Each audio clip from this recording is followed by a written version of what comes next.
Tafiti zinaonyesha kwamba ugonjwa wa saratani unazidi kukua kwa kasi sana, hasa nchini Tanzania, Afrika na duniani kwa ujumla.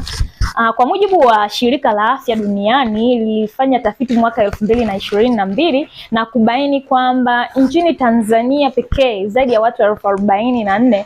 hupatwa au hukutwa na visa vya saratani kila mwaka, lakini pia zaidi ya kati ya hao watu 44,000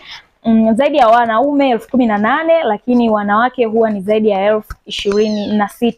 ambao wanakutwa na saratani nchini Tanzania kila mwaka. Lakini pia zaidi ya watu 29,000 hufariki kutokana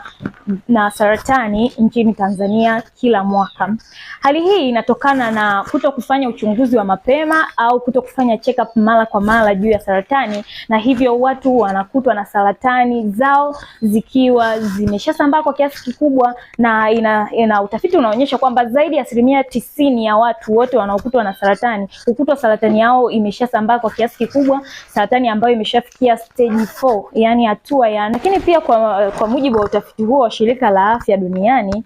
walibaini kwamba